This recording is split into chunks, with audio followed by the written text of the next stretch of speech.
Hey,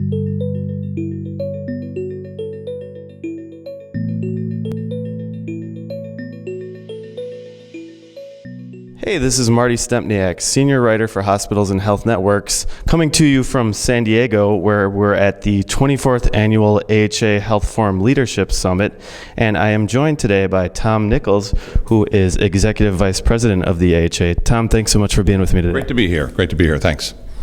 Now, we had a lively discussion this morning in an AHA town hall with some CNN political analysts talking about the landscape and how it impacts healthcare. And you kicked off by talking about a couple of the most pressing issues for the association in D.C. Could you talk about those a little bit? Sure. Yeah, let's talk about the two that I think are coming at us right now that I think we should spend our time on. The first is the so-called STARS system, which is an effort by CMS, maybe very shortly, to create a system of rating hospitals. They have a similar system for nursing homes, they have a similar system for MA, and they want to do it for hospitals. We've had a lot of problems with that system. The methodology is bad. They haven't really disclosed what they're doing. It's a black box. They haven't given people an opportunity to respond. So we tried to work with them, and in order to do that, we got half the House and half the Senate on a bipartisan basis to say to them, you got to slow down, you got to work with the hospital community, you got to explain why you're doing what you're doing. Because they had a system where they were giving low rankings to world-renowned, well-known institutions. So they agreed to delay it for a few months, but they really haven't come through in terms of the information sharing they said they would do. They haven't come through with explaining their methodology, and we've had a number of conversations with them, and we really fear that they're going to put this system out, flawed though it be, and sometimes they even acknowledge that it's flawed. We got a Georgetown economist recently to give an analysis. We have more meetings with them this week, more meetings with them next week, but I fear that as time goes on, they're just going to put it out anyway, because this is their legacy. They're coming to the end of their term, and so we're going to have to engage the membership, the Congress once again, to get them to fix it, to clean it up. I don't think we can get rid of the STAR system because, again, it works for them in other sectors, but we got to make sure they do it right.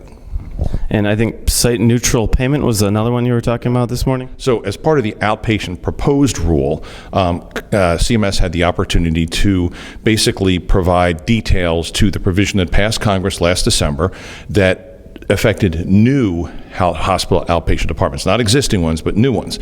And we thought, and I think many people, including half of the House and half the Senate on a bipartisan basis, agreed that they had the discretion to make a number of changes, to make a number of amendments. So, for example, rebuilding, relocation, change of ownership, expanding services, et cetera. Things they've done in other areas, frankly, of Medicare and other areas of hospitals under Medicare, where they provide the flexibility for institutions to serve their communities. And we were extremely disappointed, to put it kindly, that not only did they not do that, they actually retrenched.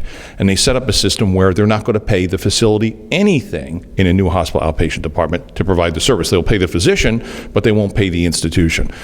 They're allowing very, very, very, very few opportunities for relocation and rebuilding in a way that really will, I think, have a harmful effect on modernization of facilities.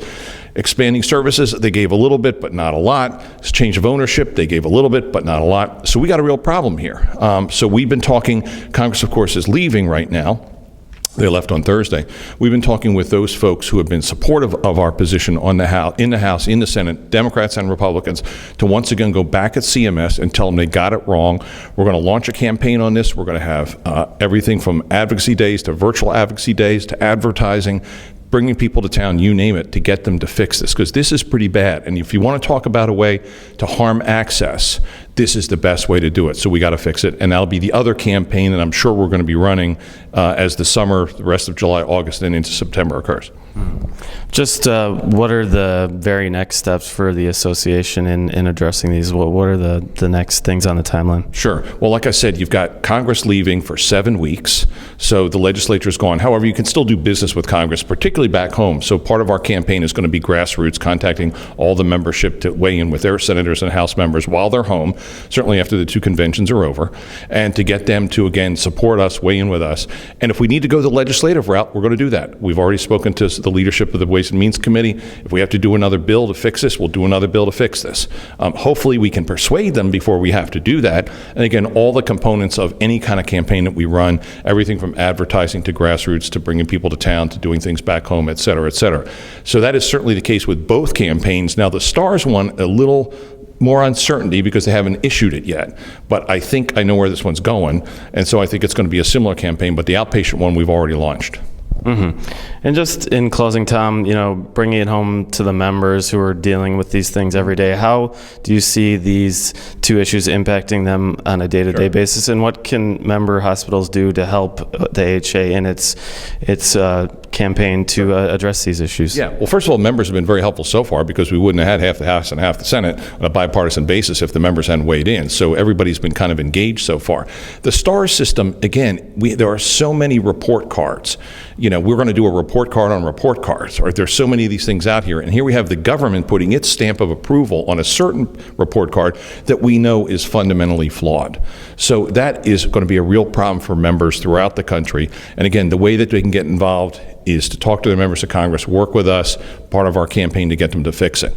On outpatient, same sort of thing. I mean, an existing outpatient department is fine. There won't be any changes there.